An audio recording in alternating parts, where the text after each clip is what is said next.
Thanks everyone for joining NAFCU's Town Hall Changes in Consumer Behavior.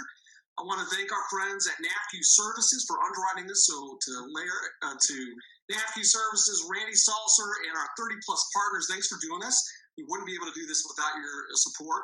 Just so everybody knows, my name is Anthony Devengon. I'm the EVP and Chief Operating Officer. I'm going to moderate today's webinar, and we've got a fantastic group to talk about changes we're seeing in consumer behavior due to COVID-19. So our speakers today are Deborah Schwartz, President and CEO of Mission Federal Credit Union in California, Mike Lucier, President and CEO of Webster First Federal Credit Union in Massachusetts, Larry Pruss, SVP at Strategic Resource Management, and Dan Berger, President and CEO of NAFCU.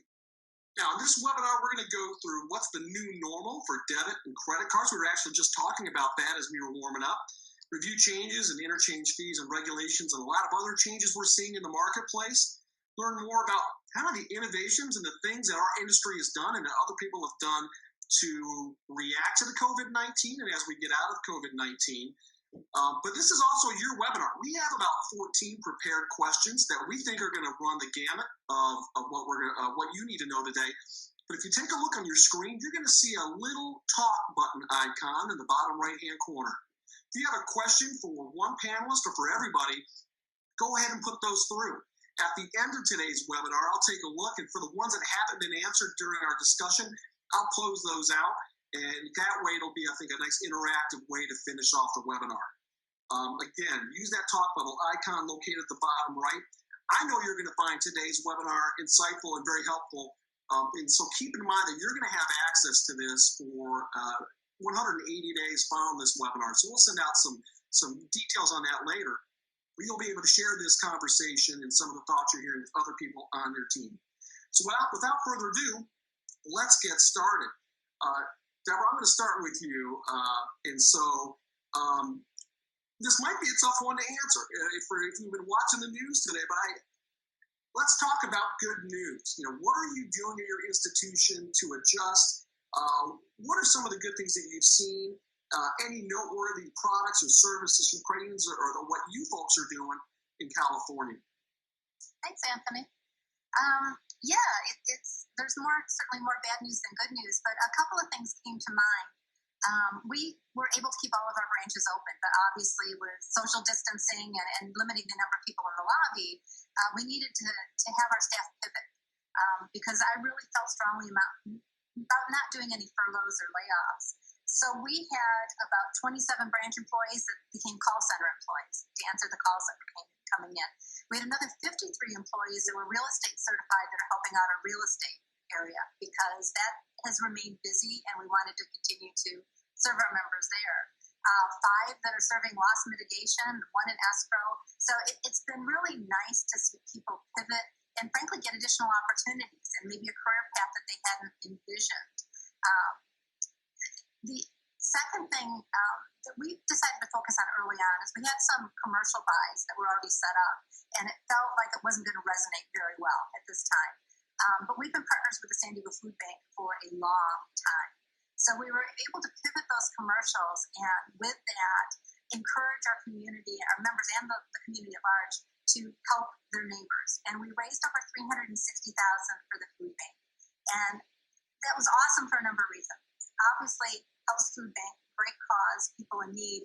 Also gave our team something to focus on that was broader than themselves. And I was really happy with how that panned out. That's $360,000. That is amazing. Mike, what about you? Well, like Debbie, we were able to remain open as well, but we didn't keep all the lobbies open. So one of the things, fortunately, we were able to do was to continue serving our members and to keep the branches open to drive-up window facilities and/or appointments for those who had safe deposit boxes. So that was one of the changes we had to do right off the bat. One of the things that Massachusetts has done also, which is a little unique from some states, we closed down for quite a period of time, a complete shutdown. I know many states have, but with the regulatory requirements set forth by the governor, we've had to come up with some mandatory safety standards.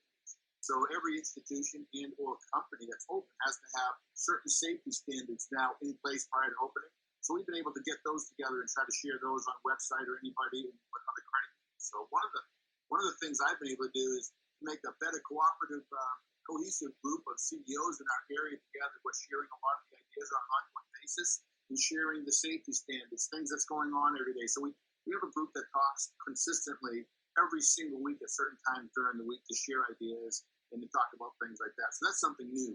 I think a new camaraderie that is built up within the credit union industry itself.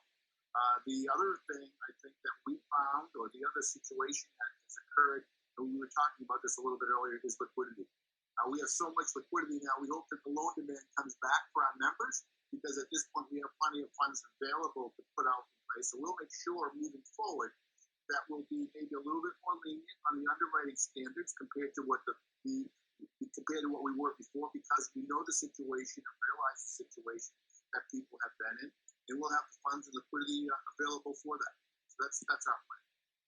Now, Larry, at Strategic Resource Management, and one of the reasons I'm so happy you could join us here today is that you get a view from all your clients throughout the country.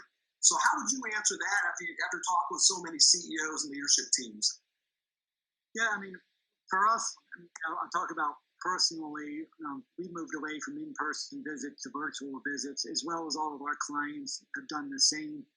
And we found that it's actually easier to get in contact with clients and prospects via the phone and computer. Where in the past, a lot of the people we work with are either traveling in various meetings, they weren't quite as available. So we're finding business is easier to get done. We've increased our proficiency in technologies like Microsoft Teams, Zoom, Google Meet, and we are in the process of moving to these technologies, but COVID-19 really accelerated that movement, helped encourage broad adoption throughout our firm. We're seeing that with all of our clients, and I think it's a good thing. It's going to limit some of those travel expenses going forward. I think we're going to be all that much more efficient after we get done with this. That's wonderful. Dan, I know you're talking with a lot of credit unions out there. What are some of the stories that you're hearing in this area? It's a broad spectrum across the board. I mean, like Deborah raised, it was $500,000 for a food bank. We're hearing stories like that from all over the country from our members, CEOs, working at food banks, raising money to buy PPEs for first responders and nurses and medical personnel, the whole gamut. And I'm so proud to represent this industry because of the things that they're giving back. But the big thing is that I hear that they're there for their members. That's the biggest thing. So when the phone rings, or they have a temporary drive-through, or they're temporary hours at the branch, or they're completely open like the folks here on this call, it's a big deal. You're there for your members. And that's the biggest thing I'm hearing. And you're hearing across the country, that trust factor that that Mike has and that Deborah has with their fields of membership, you can't buy that. And to be there during this pandemic, those are the stories that I'm hearing. That's success for me, because those kind of stories is our member credit unions being there for their members. That's fantastic. Mike, you have something to add? Yeah, I just wanted to support what Dan said. I would think one of the things that was important that we talked about in my institution this morning was the membership satisfaction. And what Dan said is that we had, and as the CEO, and being almost our 8th week into it here, I've had 0 complaints from members. They realize we've gone above and beyond. They're getting their answers answered. The call center's been restocked up with the people who are not working and so on and so forth. But the replies that we're getting back to the membership, I'm assuming is the same throughout our industry, the credit union movement. But that is sincere, where the membership satisfaction, I think, is key for many institutions. That's great to hear. Hey, Mike, I'm going to stay with you on the next question and start with you. We're going to talk a little bit about payments. So, we've read a lot that payments are down about 25% since the crisis began. What do you think are going to be the most significant ways that this is going to impact payment technology in the months to come? I would say, I don't know if it's as far as impacting technology versus utilization.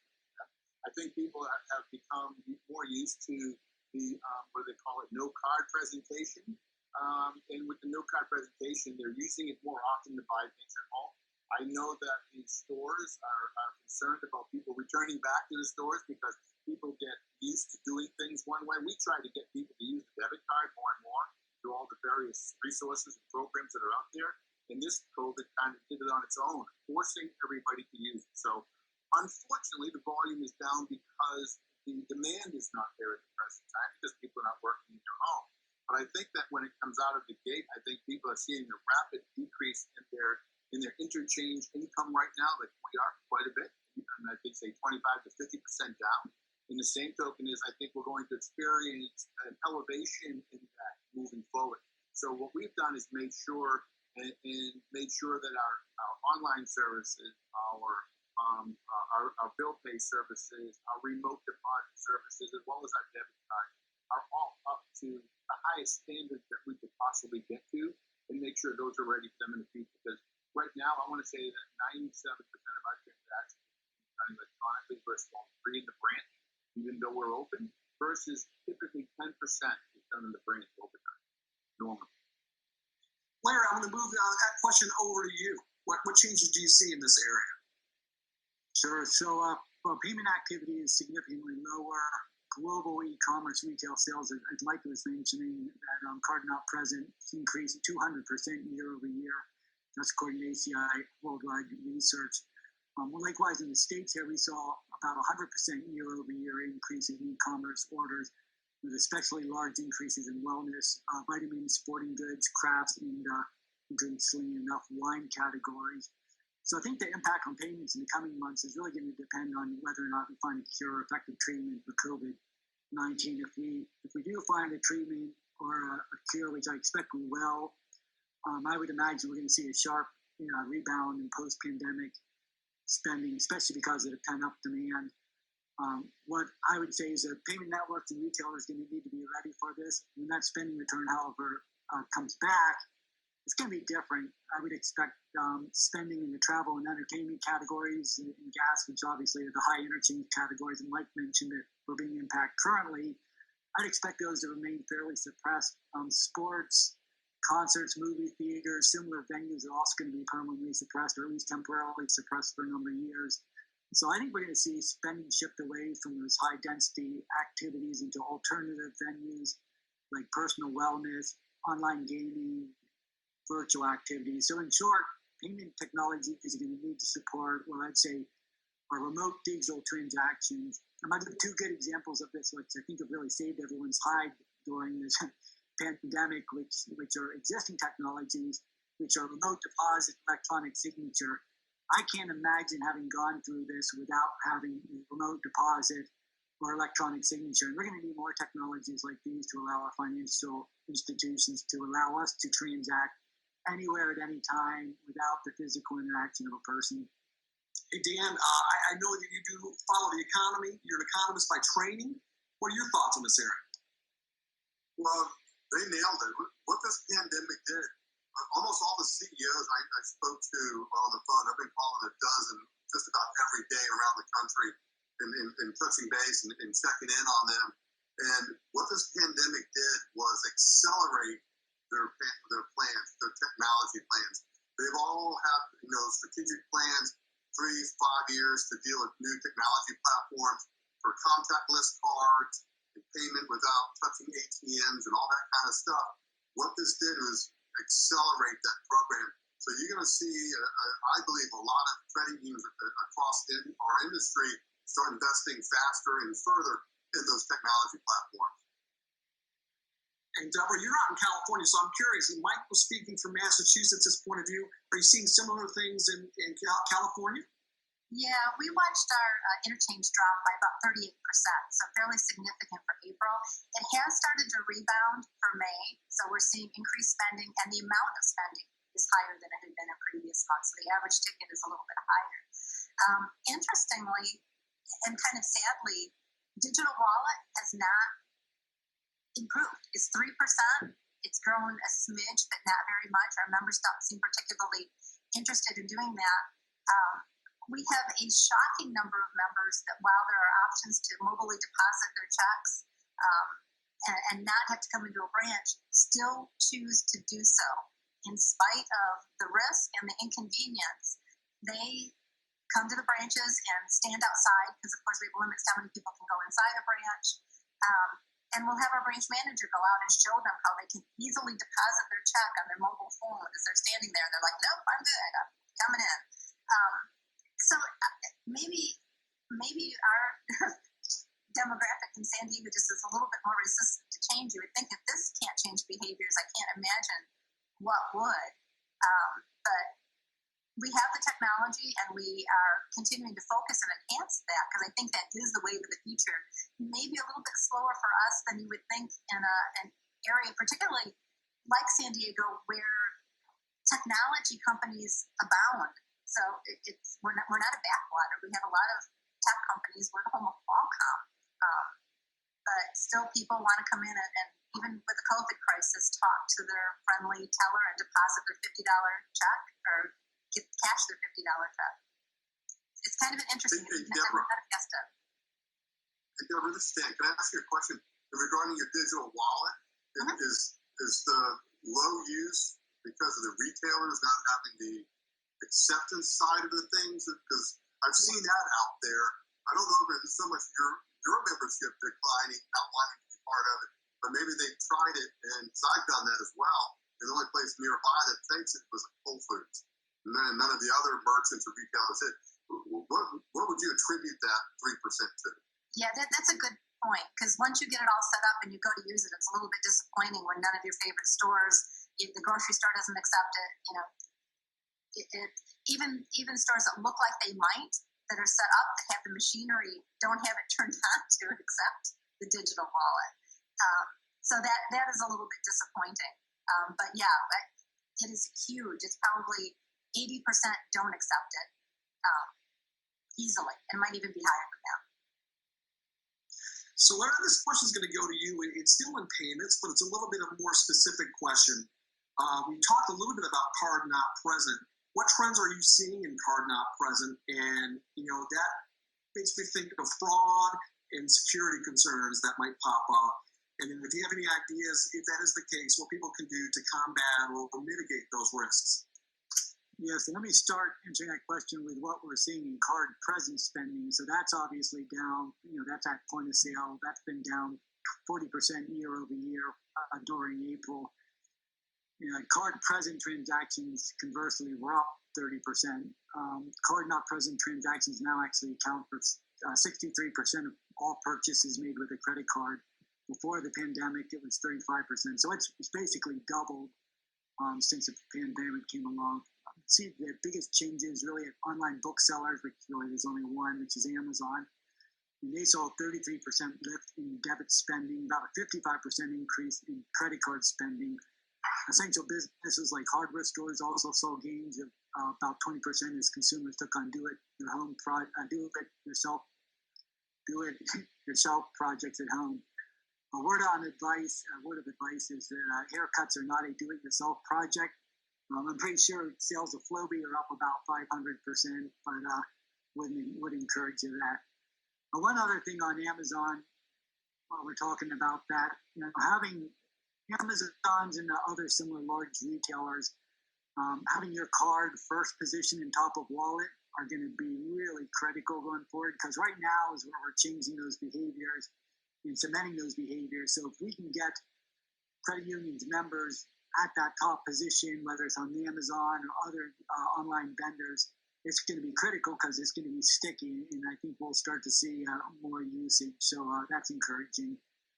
I would also say that with the increase in the card not present and the decrease in card present, many credit unions are likely seeing reductions in in-person credit card fraud, especially as people are staying home, and skimming, which you typically see at gas stations and ATMs. However, card not present fraud has increased. This includes chargebacks, family fraud, or friendly fraud, which is also known as first-party fraud. Gaming, account takeover, and wireless fraud are also increasing. There is some opportunities to mitigate that fraud, particularly online fraud, and especially applicable to online gaming. It's pretty interesting. It's fairly new, and that'd be the use of trust scores. Trust scores are basically a measure of one's digital identity. There's a few of them out there, and what they do is they utilize artificial intelligence to continually learn about each member to reduce fraud and make sure that when you're online, you are who you say you are. So I think there's some opportunities to mitigate some of this fraud. the fraud's just shifting where we're seeing the spend move to. But good question. Deborah, what are you seeing in that area? Fraud is increasing for sure. We're not seeing anything new particularly, but we're seeing a lot of test transactions. So they're trying. Card scams are up. Fraudsters pretending that they're from the Mission Fed Card Fraud Department, and they send text messages or they give them a call and somehow convince people to give out their 3-digit CVV number, and then they move on. It would be great if fraud detection systems could look at what typical activity is instead of the blanket rules that are out there. We think that would be really helpful.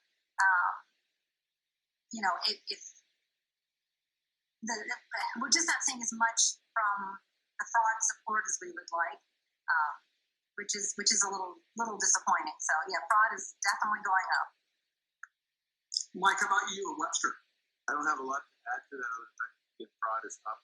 One of the things that was interesting with the cards were when they came out with the chips, everybody thought, oh, the chip is here, we're going to see a lot less fraud. And now the people aren't using the card with the chip anyway, because the chip itself is not being used because the card's not present. So that was a little something we had discussion internally about. But other than that, I'll just say ditto to the other two. Yeah, Larry, what did you have to ask Paul? Yeah, I've got a follow-up comment, just also for everyone out there, kind of consider that these fraud models are based on past behavior.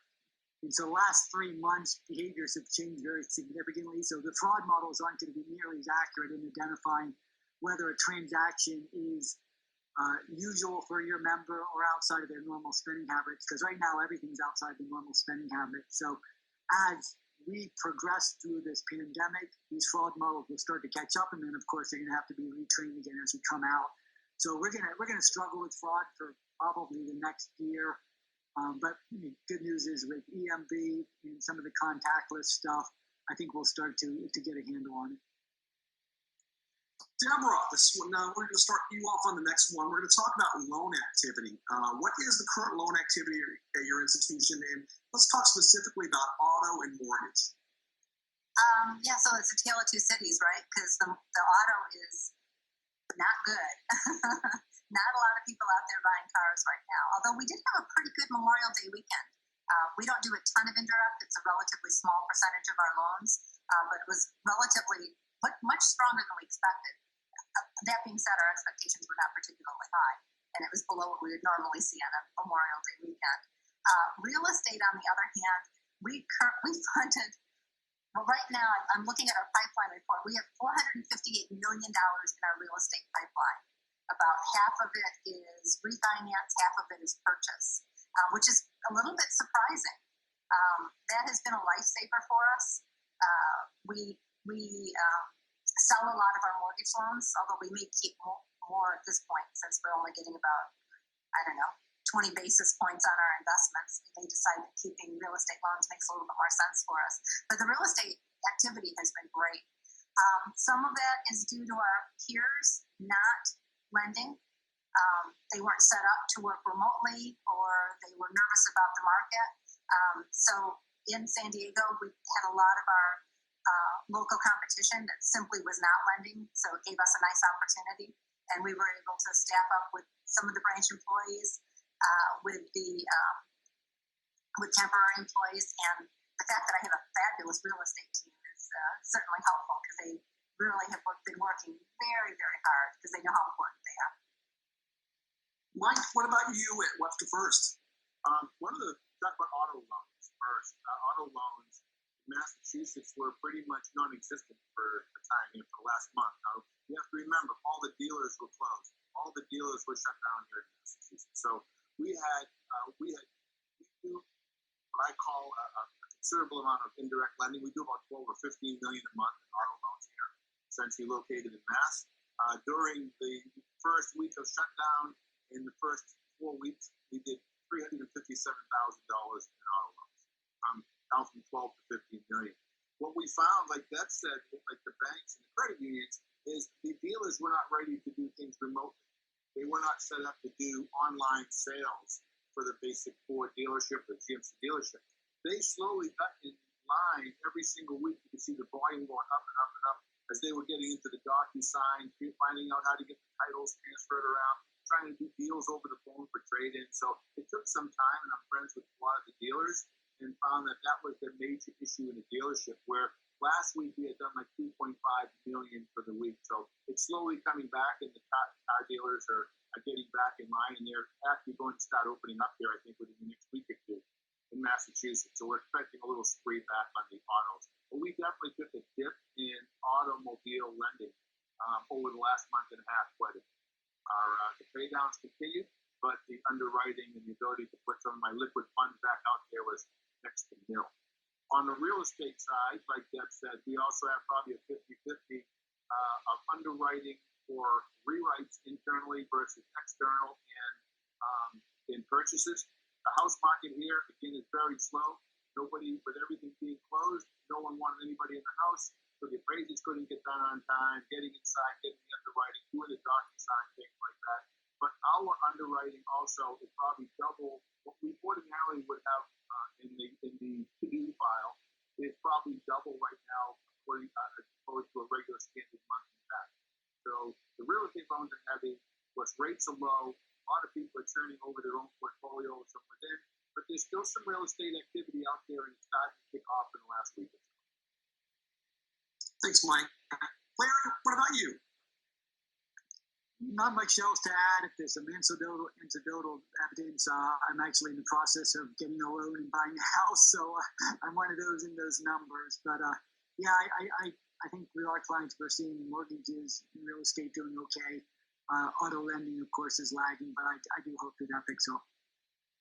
Dan, what are you seeing from your seat? Well, it varies geographically, of course. And what do you see? You see strong markets like in parts of California, Florida, of course, in Northern Virginia, where we're located in the DC area, all very strong. There's actually a lack of real estate inventory when you speak to the realtors in our areas. But then there's some of the energy states that are having some struggles with Oklahoma or some of the Dakotas, things along those lines. Auto lending's down across the board. It's a little different than what you see in the real estate segment. It's down across the board, across the country. It's not geographic, it's economic. And people are hanging on to their older cars a little bit longer. It's inconvenient, or they're like Mike wisely said, the dealerships are shut down. They weren't prepared for anything like this. Well, no one is really prepared for anything like this. But the fact is, it's down across the board, and it'll remain down for a while. But real estate's strong in different segments. You're going to see real estate continue to bounce back pretty strong, I think, in various locations across the country. I'm going through my own refi right now, and my credit union has a backlog, and they got me done, but they have a huge pipeline of refis for real estate loans for mortgages. So you're going to see more of that with interest rates remaining low and people being fearful that they're going to go up in 2021. Hey, Mike. Well, next question's over to you. We were talking about auto and home. Let's talk about consumers borrowing maybe personal loans or credit cards. You know, in prior recessions, we've seen that kind of borrowing and credit card debt would kind of drop off. But what are you seeing? Like, how are consumer needs changing in that area? Well, first of all, we don't have our own cards, so we outsource those, but we still monitor that, as well as the other need for lines of credit, home equity loans. And so as far as the consumer lending goes, I want to say that it's pretty stagnant. We don't have volume. That's what you ask. Everybody did get their PPP checks, and everybody's looking at unemployment. Everybody's looking at the stimulus checks coming in. But like I said, with the liquidity, our liquidity has increased significantly. It's like there's money available in their accounts. Not saying that everybody can afford to do everything, but they're not out spending, going on vacation, buying cars, buying new furniture. I did talk with one of the local hardware companies, the owner who was actually refinancing his house, and stated that he had a lot of people coming in. And I asked him, are they spending their stimulus checks? And he goes, actually, that's what they're doing. The average person is coming in and spending about $1,000 right now at the local hardware store to refurbish their house, redo some painting, do a flooring, put in some rugs and things like that. And so he said they're definitely spending the stimulus check, but they're home looking for things to do, and that's where it's going. There are not a lot of people putting on additions or coming in to buy other things that need a lot of unsecured debt as far as we're concerned. That's what we realize. We don't have a big credit card portfolio. Deborah, what are you seeing in California in your portfolio? Yeah, we actually do have a pretty significant credit card portfolio. A lot of our members use our cards. If you look at a chart, there's like a line that's going down. I don't know when we're going to pull out of that. We have been, probably like most credit unions, a little bit more cautious on our underwriting, and we're not sending out credit increases or pre-approvals right now, so that's going to have an impact certainly. We have an awful lot of people that are taking advantage of skip-a-pays on both autos and credit cards. So, that's a really tough question. I don't know what's going to happen. I hope many of the skip-a-pays decide to start paying again and start spending again, but it's a tough situation, and we're prepared for fairly substantial losses in that unsecured portfolio. And again, with that, we're being much more cautious on our underwriting. So if I looked into my cloudy crystal ball, I'd have to say I expect probably continued declines in usage and continued increases in losses there. I don't think that's going to be the highlight of our portfolio. Anthony, most of the CEOs I've spoken to across the country said something very similar. They're prepared for increasing the loan losses or the charge-offs are coming. And so if they have a large credit card portfolio, they've done some shocks to their balance sheet, their shocks to their portfolio. So they're seeing this coming. There's nothing to tether them to the credit card. It's just too easy to walk away from the credit card bill. More difficult for your automobile, much more difficult for your mortgage. But the credit card is a concern just like it was for Deborah and Mike. But they're prepared for it, I think. For the vast majority of them, they see it coming. But to Deborah's point, they don't know when they're going to come out of it. They don't know if it's, hey, we're giving you a 60-day, skip-a-pay or a 90-day skip-a-pay, whether they're going to come back and actually make that, 120-day payment, or whatever it is. They just don't know yet. We don't know. This is new. This pandemic is new. Government mandates shutting us down. We have no idea. And so we're playing everything by ear. It's fluid. But it's incumbent on the CEOs and their staff to make sure that they're preparing for potential, so those charge-offs and stuff that are coming to the credit card portfolios. Mike, I think I saw your hand pop up there. You're good? Larry, do you have any thoughts on this? Sure. Well, first off, with regards to credit losses, there always is a percent, your losses as a percent of your good outstandings. Since good outstandings aren't growing, charge-off losses as a percent are going to increase. One thing to consider, our economy is driven by consumer spending. It represents 60 to 65% of GDP, and it's down significantly. In the first quarter, we saw a decline in GDP of about 4.8%. In March, consumer spending was down 8.7%. Economists expect April to be down about 12%. And then consumer borrowing, which obviously is tied to consumer spending, declined 3.4%, or $12 billion in March. Now that was across all categories. Borrowing in the category that covers credit cards dropped by $28 billion, or 30%. So that's probably what Debit is seeing as well. That's a pretty significant drop. And a lot of that's driven by personal income and how members feel. And personal income is down 2%. So it's kind of a grim picture. I'd say that the one silver lining in that is that while consumers are cutting back on expenditures and borrowing, there is still spending occurring. And to Mike's earlier point, that's occurring at companies that benefit from people staying at home. So your pantry goods, cleaning supplies, hardware stores. So there's going to continue to be spending. It's just going to shift.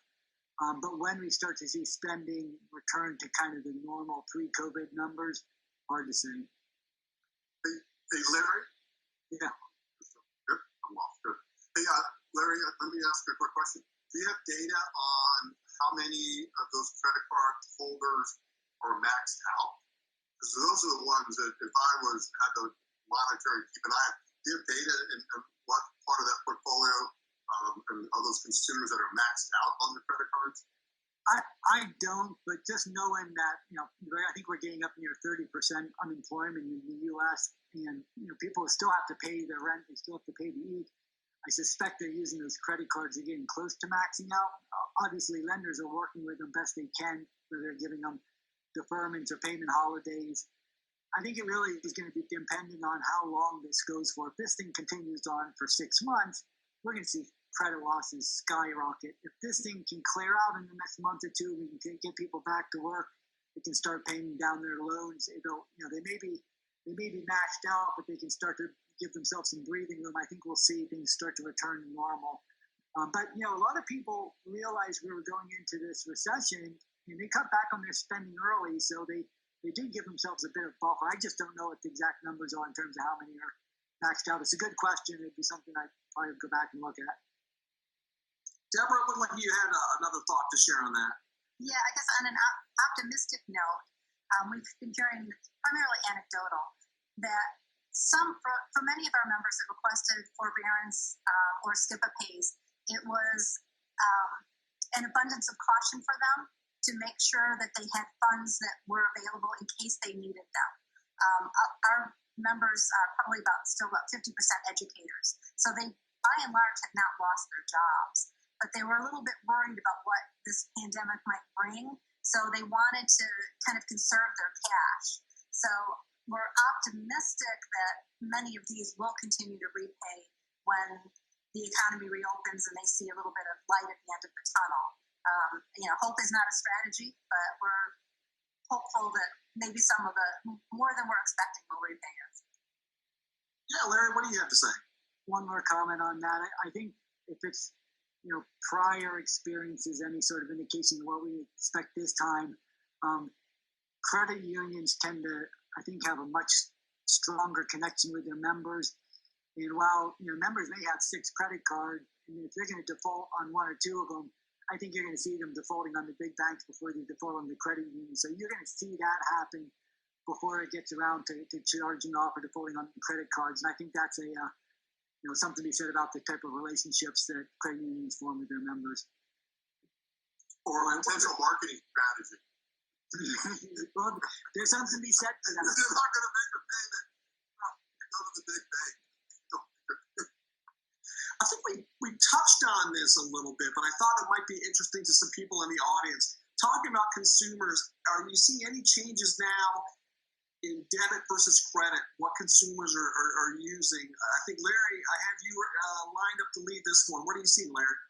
So we're seeing definitely an increase in debit and credit over cash. In fact, I've been going to stores where I'm finding cash not accepted signs. Back in the old days, it was opposite, like credit cards aren't accepted. So that's starting to pop up at business and retail locations.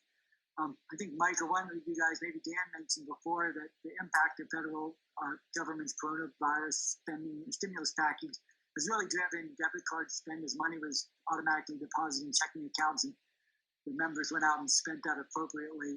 So debit card spending was up actually in April, 20% year over year. Conversely, credit card spending was down 30% year over year. So I think we're seeing a swap in behavior there, but you can be seeing similar sort of downturns.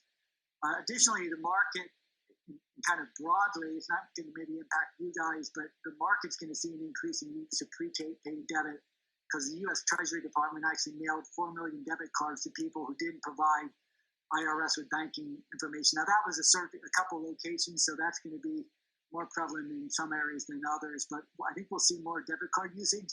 And that's always an introduction for people. So as people get more comfortable with using prepaid debit, we may see that stick. So look for more debit and prepaid debit usage after we get through this thing. Dan, what are your thoughts? Yeah, just real quickly, anecdotally, talking to credit union CEOs from around the country, that was one of the quickest flips of the switch I've ever seen. Because I had CEOs telling me from around the country that their ATMs got raided for cash in the first 48, 72 hours for cash. And all of a sudden, no one took cash. Everybody was using their debit card and credit card. But that was there's a window of about 48, 72 hours that I must have had 3 or 4 dozen CEOs call me and go, hey, I mean, my ATMs are running out. we have to have more cash in the vault and stuff. Then all of a sudden it stopped, and people were not doing that any longer. So just anecdotal from conversations I've had. So Larry said he saw a rush away from cash toward debit and credit. Deborah, have you seen anything along those lines? Yeah, I think I was one of the CEOs that talked to Dan early on. We were an early rusher of people coming in trying to get cash, and we actually had to limit the amount of cash that they were able to take out. In some respects, to make sure we didn't have too much in our branches to protect our employees, but also I don't think it's ever a good idea for somebody to shove $20,000 under their mattress. And we had a little bit of difficulty convincing people of that, so if they absolutely insisted, we did provide it. But I would completely agree. What we've seen right now is our debit card spend is about 4 times as much as our credit card spend right now. And none of our branches need vault limits increased, and none of our ATMs are running out of cash anymore. So I completely agree with what you said, Larry. Mike, what about at Webster First? Again, we don't have a large credit card portfolio, just a small one from some merchants that we've taken over. But the debit card utilization has not been more. It's been probably 50% of the previous years because of the spending down overall. I don't know the percentage of cash versus debit card. I know there's not been a lot of cash utilization because we geared up to have like 50% more cash at every location just in case, for the reason of people coming into the drive-up wanting to take 5,000 instead of their 500, draining it out like that, said put it under the pillows. And they never did that. NCUA called, talked to us about, what's going on with the cash, are you okay? We had more cash in there than we've ever needed, so we actually started sending that back. Our ATMs were never run out. We never had a run on our ATMs like we anticipated. And so just, again, when everything shut down in the whole state for 4 weeks, it was just the only usage was debit cards that were being done through online services, Amazon, so on and so forth. That's what we hear. A significant drop in debit card interchange being allocated. Significant. Excellent. Deborah, you had mentioned your cloudy crystal ball before, so I might ask you in this question to look forward to it. Everybody says, well, this is the new normal, or has this shifted consumer, behavior at all? When you look into the future, do you see any changes in what products your members are going to need or require or want? So I've been in this business a long time. So I started out when ATMs were relatively new, and people said, no one will go to branches anymore because they're all going to go to ATMs. And 24/7 call centers, no one will go to branches anymore because they're just going to call. Mobile and online. Oh my gosh, no one will need those rusty old branches. Everyone will be going to online and mobile. Why would they not? Remote deposit capture, now for sure we need it. They will not be going to branches. They're going to use that for all of their needs. And I think eventually that's going to be true. Speaking from my membership, they want all of the options all the time. So they'll use them, but they also want to be able to go to a branch or pick up a phone and call our call center to get their questions answered. So I think we need to be nimble enough to provide what members want when they want it. That doesn't mean that I'm not interested in technology. I am. Our digital plan is really, really important, and we're investing a lot to make sure the experience is better for our members. We were frankly a little bit behind where we wanted to be, probably where our members expected us. So we're putting a lot of effort into that, particularly to allow members to customize the experience. So I think that's really the key. If we tell you it's going to look like this, it's going to be vanilla, and this is what it'll do, adoption is going to be lighter than if we can be more customizable. So you can see the accounts you want to see. It's easy for you to find the 3 or 4 transactions that you normally do, and we get rid of all of the noise that makes you not want to use it. So that I see customization as being really important for moving forward. Sure.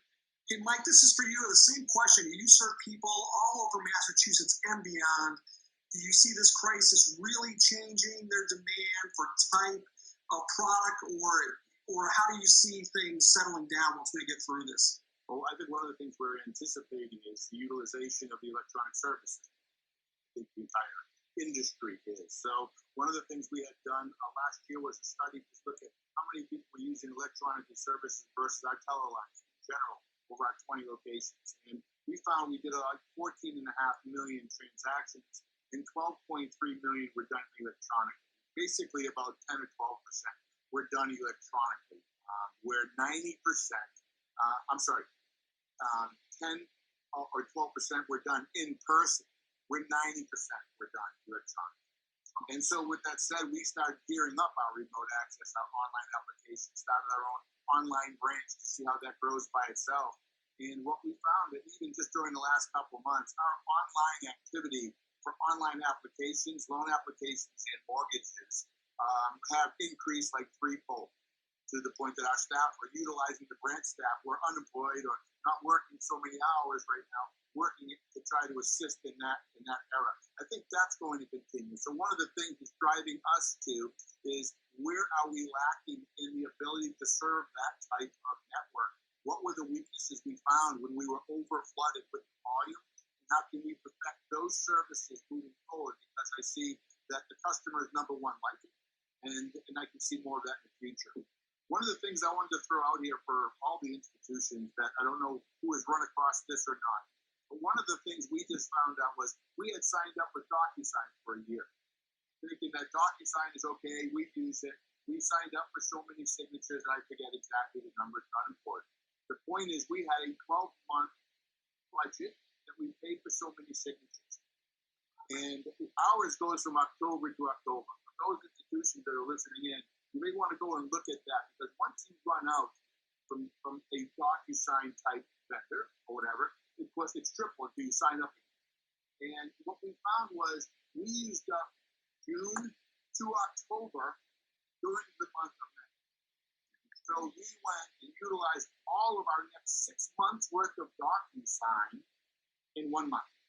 But we had to sign up now for another trip, was extended and negotiate. But the point is, that was surprising to us. So we geared up, so we're going to have more DocuSign, and as we enhance the abilities to do more online accessibility in the future, that's one of the systems that I know that has to be reviewed.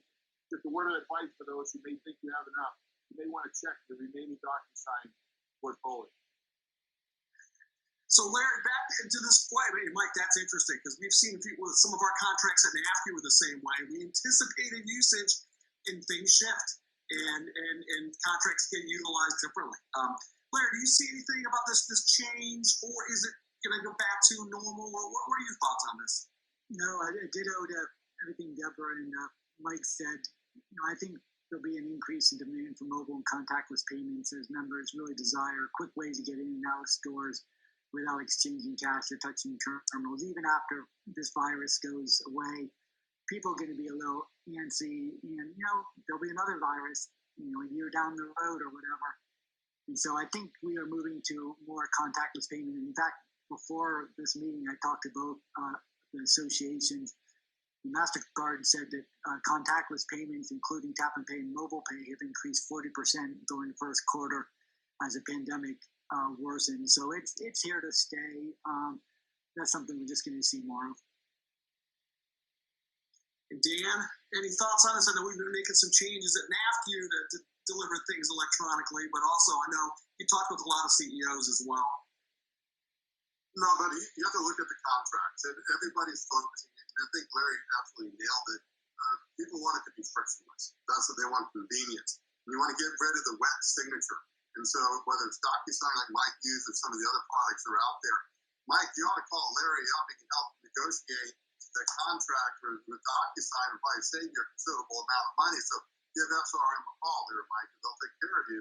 But you need to look at those contracts, because they want it to be frictionless. And to Deborah's point, you do have to know your membership. Okay, her membership is reacting differently. They want all services all the time, things along those lines. But I do agree with Larry. I think there's going to be a major shift over the next 24 months of very contactless technology platforms that are out there. And it'll continue. People aren't going to want to sit there and touch the ATM machine or the Visa terminal, MasterCard terminal. They're going to want to, touch something or tap something or, brush by it, whatever it is, with their Apple Watch or whatever technology they're utilizing. But it'll move that direction. So the next question is high level, but I think that gives you some flexibility to kind of pick a nugget or something that stands out to you. Deborah, we'll start with you. When this crisis hit, everybody was scrambling to try to figure out how to maintain the credit union and how to push things out. What initial changes what were the big changes you had to do to meet people and serve members? And then how did members react? How did the consumers react to suddenly this shift? Probably the preliminary change we made was over communication to everyone, to our members, letting them know that we were safe and sound, to our employees, letting them know that we were safe and sound and their jobs were safe, and really over communicating in a number of different ways. Video conferences, emails, just to let people know that it was going to be okay and to breathe a little bit. We don't have drive-thrus in San Diego. We've only got one branch. A lot of our communities don't allow them for some weird reason. I don't know. So we didn't have the ability to only serve our members through drive-thrus, which would have been great. But sending all of our 260,000 members to one drive-thru in East County probably wasn't going to work for us. So we kept our lobbies open, and we put up the plexiglass, and we put the social distancing, and we limited the amount of members that we would have in a branch at any given time. We have guards at most of our branches, so our guards were able to help us monitor that, which was helpful. So a lot of communication, and by and large, the members were very appreciative that we were there, and they wanted to test it out and make sure we really were there. So they definitely called and came by to make sure. San Diego requires masks, and that's probably been one of our biggest challenges because we do have our employees that don't feel safe if people don't wear masks, and we have members that feel that they shouldn't have to wear masks. So that's probably oddly been one of our biggest challenges. But again, the communication, it's not for you, it's to keep our employees safe and to keep our other members safe. And again, the over communication. Well said. Well said. Mike, opposite coast, what's your reaction to that? Again, when we closed, we were able to keep our drive-up windows open. So we made sure that electronically everyone was aware of that. Digital boards, we have digital signs on the side of our branches on some of them. So we lit that up with, here's what we're doing, big major signs in the front. But now we're opened up fully. So now it's just a matter of being careful. One of the questions with the masks are we're asking people to wear masks. We have spit guards up. We're asking you to keep your distance. We're limiting the amount of people in the lobby. And like I stated earlier, Massachusetts has a safety standard policy procedure that every company has to have. So we've implemented that as well. But one of the things about the masks is kind of, I don't want to say comical, but we're worried about people coming in without a mask. And 2 months ago, people came in with sunglasses and a hat. We'd ask them to remove them. And now we're asking people to put a mask and please come in and don't take it off, right? So it's kind of a scary thing. So when we opened up, and we were one of the first institutions in Massachusetts, actually we were probably the first institution in Massachusetts that actually opened up fully with lobby traffic in all last week. Some of them aren't opening up until this week or even next week. It was scary because my branches were more concerned about theft because of the economy, people, lack of money, lack of jobs, unemployment. That's what they were scared of more than anything. So we're trying to be careful with that and just monitoring it, but no issues, knocking on wood, no issues or concerns with us, and business as usual at this point. Deborah, I think you had a follow-up. Yeah, one thing I forgot to mention, and it's pretty important, is we were able to get about 50% of our employees, virtually all of our back office employees, working from home. So we had already had laptops, and a really, really wonderful IT department was able to get laptops or VPN access out. So we were able to have so many employees working from home, and that helped with our contact center. And it really changed the paradigm for our credit union. I'll be honest, I was not a big fan of working from home. I'm kind of a hands-on manager, and I like to see people's faces. But it's been very successful for us and quite well received, and it certainly helped slow the spread of coronavirus among our team. We've had very few cases, and literally no cases where they got it at work. I can't control what they do on the weekends, so stuff happens. But having people work from home, I think, took a lot of the anxiety out of the employees and kept them productive. Yeah, Larry, what about from your point of view? Yeah, all I can say is I've been really impressed with how nimble and flexible the credit unions have been. Now, I guess I'm not surprised by it, but being there and their commitment to the membership has been really encouraging to see it. We work with banks, community banks, as well as credit unions, and you guys do it the right way, so kudos. So I'm going to, go ahead, Mike. Yeah, I just wanted one comment. I was working with an institution locally in Massachusetts who went out to get ready and like that, got all the computers ready for half the staff, purchased like 50 terminals, got everybody lined up so that they could log in. And when they all logged in together, they realized that the bandwidth wasn't there to handle it. And it was an 8-week wait for the additional bandwidth. So they were kind of out of luck. So again, proper planning for this future in the future is critical to think about bandwidth and the systems needed in place. So this next question is global, and I really want to underscore for everybody listening in that we've got the right people to answer it. You may not know, but Mike not only runs his credit union, but was on the NAFCU board and was the NAFCU chair, so always thought globally. Deborah not only runs her credit union in California, she's on the NAFCU board, she's our vice chair. She has testified on the Hill, so is Mike. They think globally. Larry, you work with scores and scores of credit unions and payment companies, and Dan, you're on the phone day in and day out. You've been a NAFCU for coming on 15 years. So let's talk about challenges and where a lot of credit unions are watching out and think like, oh no, what challenges are down the pike? What risks maybe are coming that we're not thinking about? Kind of what you were talking about, Mike, with that contract that you've been unanticipated risk popped up. So, Mike, I'm going to start with you. What are challenges credit unions are going to have to face, now and as they come out of this crisis, and how can they prepare? How can they mitigate those, when it comes to meeting member demand and otherwise? I think one of the things we're dealing with, which I mentioned a couple times, was the increase in the online application branch, we want to call it, or the online people in the back room that are taking the online accessible information in the applications. We've had to boost that up. I'm going to say my staff, I have to prepare myself probably twice the amount of staff that I have in that area now. We're actually meeting on Friday to discuss it already because they're overloaded right now and they want to know if this is going to continue, what are we going to do about it? How we going to handle it? Either rearrange staff internally, utilize some of the staff that won't be used in the branches, or increase my staff. So that's one of the things we're doing. The other thing we found is we're going to increase our call center because with online activity increasing, you have more phone calls because there's not so much face-to-face interaction between yourself as an institution and your membership. So we're boosting up and increasing call center locations. And because we're throughout Massachusetts, we're increasing our Boston call center as well as our local centrally located Massachusetts call center as well. So those are some of the things we're doing.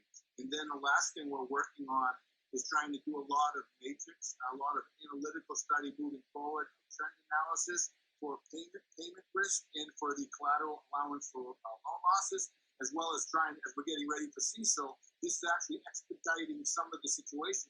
Because if these increases in charge-offs become significant, that's going to also change a lot of the CECL calculations and methodology if you're utilizing the current ratio analysis and stuff that's actually happening. So we're working closely with our analytical team on getting ready for that and really looking to see what the loan losses. So loan losses, call center, online activity, probably our 3 major events we're working on at West. Muted. Sorry about that, Deborah. I was muted. How about your credit union? I apologize. I was trying to read your lips. I thought that was a Deborah there. One of the things that we need to do is obviously throw out our strategic plan because what we thought we were going to be focusing on, what we thought was going to be important, not so much right now. So we're working on completing a 1-year strategic plan to deal with what we need to deal with in this new environment. One of the things that I found, though, is it can also be an excuse to not get things done, and I can't allow that as a leader. There are things that can continue that were on the plan, that there's no reason to hide under your desk and say that you can't do it. We've got a new payroll system. There's no reason that needs to be delayed. We've already done the RFP. We've already chosen it. We need to move forward. We've also got a new loan origination system that needs to move forward. And the initial and very human reaction is, I just need to stay here. You kind of freeze a little bit. And I think that's a huge mistake. I think you have to keep moving forward or the competition is going to eat your lunch. And that's certainly true in our industry, and making sure that we're moving forward with digital initiatives. That being said, our credit union has become accustomed to making very strong income, and that is not going to be the case this year, and it's probably not going to be the case next year. So we're going to have to refocus on cost savings and perhaps making better decisions and maybe pushing some things off that we thought we were going to be able to do. It's a very different world. It's a paradigm shift. And a lot of our employees weren't here in 2008, 2009, the last time we went through. So it's a whole different world. And that's going to take some managing and some leadership and some changes. Larry, how about from your vantage at SRM? Deborah set me up perfectly on that one with the focus on cost savings. And Mike, you mentioned it earlier with DocuSign, and Dan, you referenced it as well. But, I'd say obviously revenue is going to start to suffer. Revenue is suffering. So it's going to be important to find a way to quickly trim your costs. One of those obvious ones is to start to look at your third-party vendor contracts, especially your online and mobile banking partners, because when those things were negotiated, it was prior to COVID and prior to the world we're in now. Probably didn't have nearly the volume. May not have thought that it was going to be as important as it has turned out to be. But kind of looking at renegotiating those online and mobile banking relationships could provide you some really quick savings. And certainly you need to make sure that you're positioned with the right vendor for long-term growth. So that's one of them. Paying attention to maximizing your backer card PIN networks to make sure that you're getting the best net interchange and that interchange less switch fees. This is a big opportunity since post-Durbin backup wallet PIN POS and pinless networks have eroded interchange by about 100 to about 200 basis points on debit interchange. So having the right network partner and or not too many networks can make a big difference. So that's a big opportunity as well. And then the third would be considering using intelligent automation tools to start automating back office functions. I think there's some opportunity there as well. That's something that's fairly new. We do a bit of that in SRM, but we're seeing a lot of interest in that and ways to, again, kind of streamline the costs and just make the process a little quicker. Yep. So I think the next question I had was kind of on a shift on payments. I think we've hammered that pretty well. I know there's a question that a lot of people want to think about.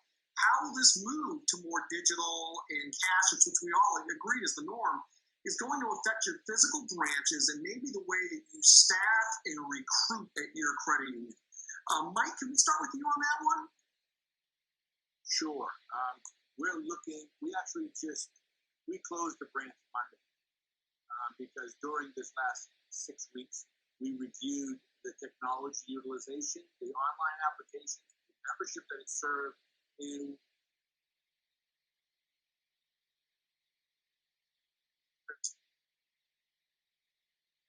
you're back, Mike. Froze. You're back. All right.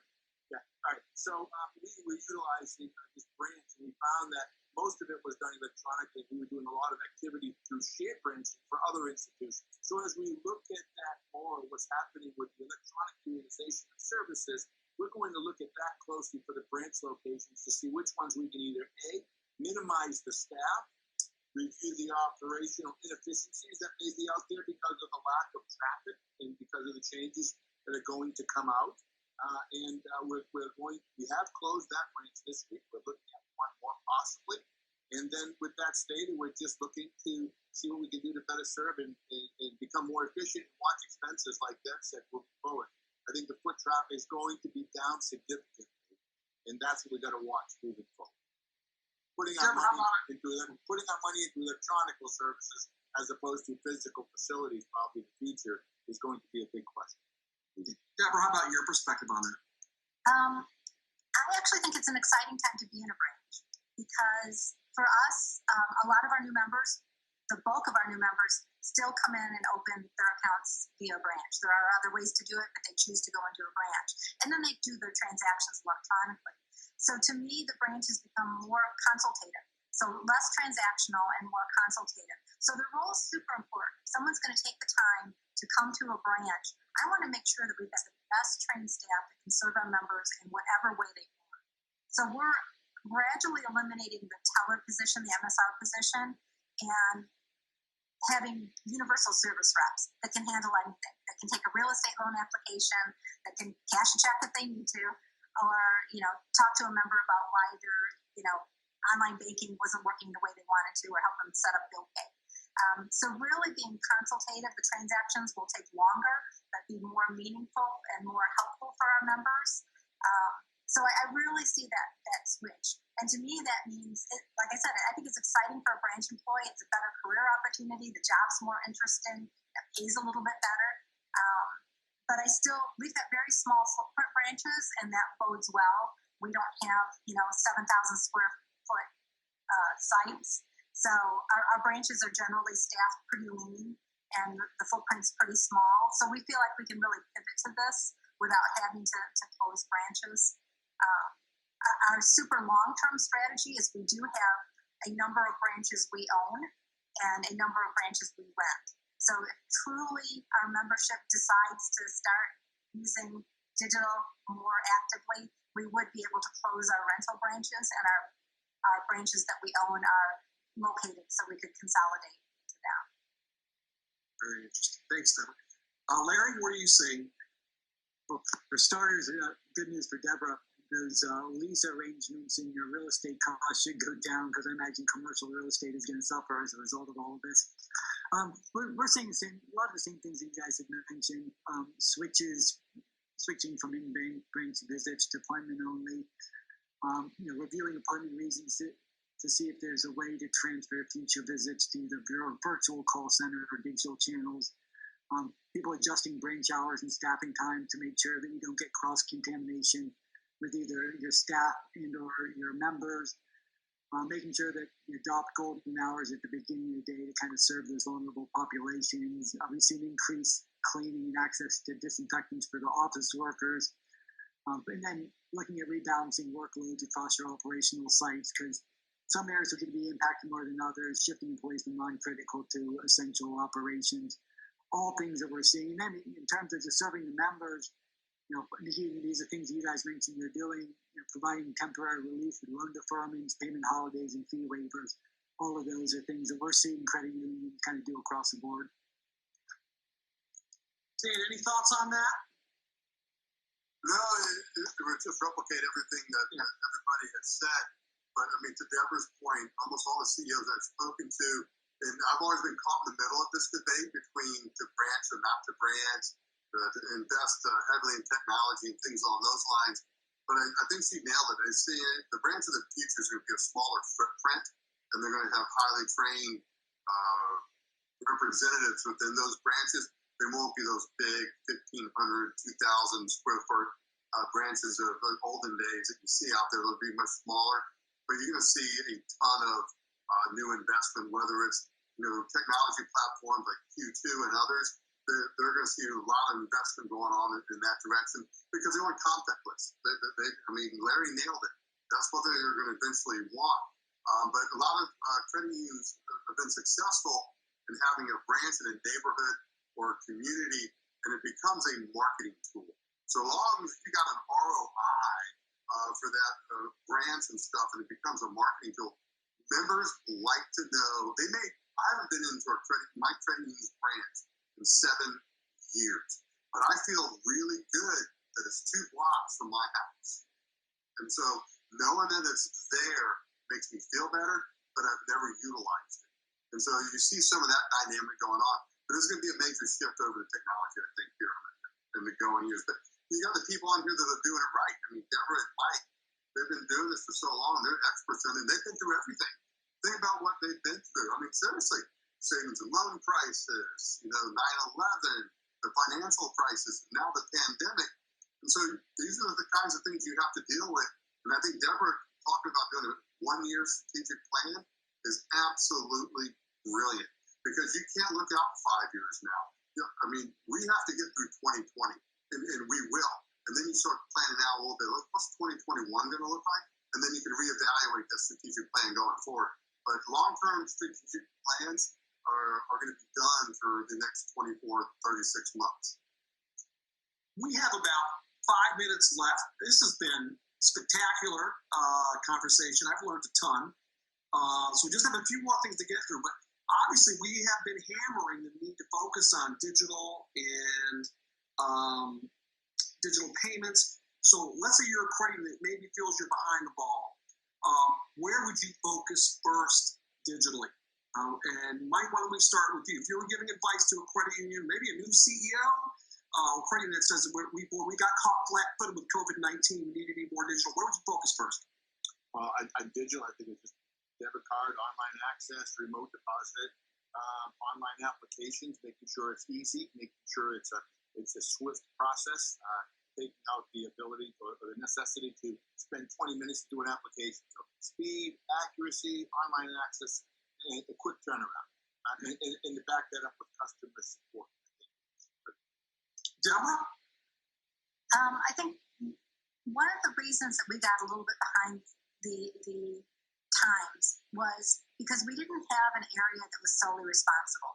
It was a little bit operations, it was a little bit IT, it was a little bit marketing, and we finally got some momentum going when we came up with a digital plan, swallowed hard, and hired someone to be head of digital that is accountable for us moving the initiatives forward and getting things done. And it was nice to be collaborative, but the reality is we just weren't getting things done. We weren't moving as quickly, and we frankly didn't have as much in-house expertise as we needed. So coming up with a plan that the board approved and hiring the right people, the right team to move it forward was absolutely key for us. Larry, what would be your advice? I'd reiterate everything that you all said. I might add to that or just kind of strengthen that taking friction out of the payment process and looking at, say, one-click checkout options, MasterCards, click-to-pay, Visa checkout are good examples of that. I mean, it's going to be contactless and mobile wallets. We touched on tokenization and mobile wallets a little bit. I think given the overview of today's topic, I think it would be smart for us to hit on it at least once. What do you expect in terms of tokenization and mobile wallets moving forward? And also, where do you think the industry needs to go as soon as possible? And Mike, why don't we start with you on this one? I'm going to keep it brief, but I think, again, when you're looking at the bump banking, the Venmos, the PayPals, the phone tapping, assuming that's what we're talking about, right? The mobile wallets. I think just matter of just tracking those, right? Where we're actually just watching, seeing the utilization, seeing how we can become part of that scenario more and more on a daily basis. That's basically what we're doing. So. Larry, how about you, sir? Yeah, I'd say the mobile wallet or those merchants that accept multiple payment options like mobile wallets, whether it's Apple Pay or Google Pay, are going to be the ones that see the highest conversion rates. We were talking about before we started this presentation about lack of maybe stores having those technology to be able to accept mobile payments, and so the U.S. is still in early adoption phase. But right now, about half of American stores, 5 million locations, accept Apple Pay in 2018. 4 million of those locations take Google Pay. Number of stores accepting Apple Pay was up 50% from the year before, and was considerably up from 3% just 5 years ago. So the merchants are getting there. Once the merchants get there, you're going to see the full adoption from the membership base. So again, I think it's just going to be a matter of those merchants that have those capabilities are going to get conversion rates, and everyone's going to jump on board. Dan, when you talk to CEOs in this area, what are you hearing about tokenization, mobile wallets? The biggest thing they're talking about, and everybody's touched on it, and Larry's exactly right, it's frictionless. They want one touch. Everything needs to be very friendly, user-friendly. But the flip side of all that, anything that is that frictionless and easy, there's a cybersecurity, data security component to it as well. That you have to make sure you're doing business with the good vendors that have been tested and that have been really they're not just Johnny-come-latelys here, because that's a component. A lot of them have a lot of really cool one-touch apps and things along those lines, but you have to make sure that they have the back end from a cybersecurity standpoint that's there to protect your institution, but more importantly, your membership. Deborah, how would you answer that question? Yeah, I think some really good points raised, and I would circle back and reiterate something that Larry said early on. It's important for us to be top of wallet. There's so many choices out there, and we need to figure out a way to incentivize our members to put our product at the top of the wallet. There's a cool factor that Apple has that most credit unions don't have, and we need to figure out how to be maybe a little, I know, shocking, but it's just speaking for my credit union. It's maybe not as cool as it should be.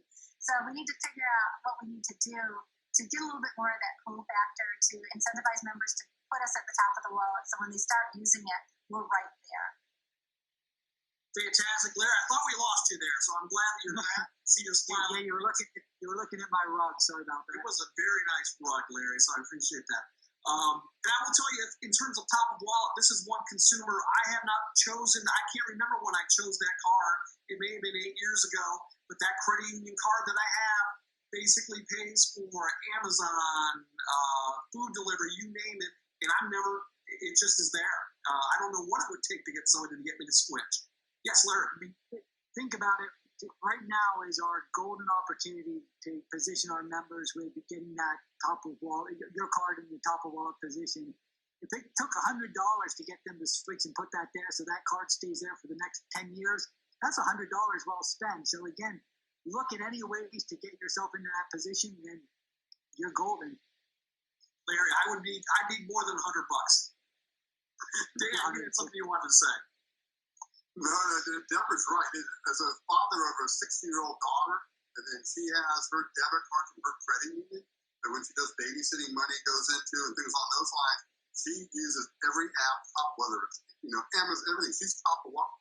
Her credit union is top of wallet for a multitude of things, and so that's going to be key from a marketing, not just for her generation being 16, but for my generation and everything else. You want to have that card on top of everything. So I agree. If you have to pay them $100, $200 to get that top of wallet, so because it's a pain in the rear to switch. It's like online bill pay.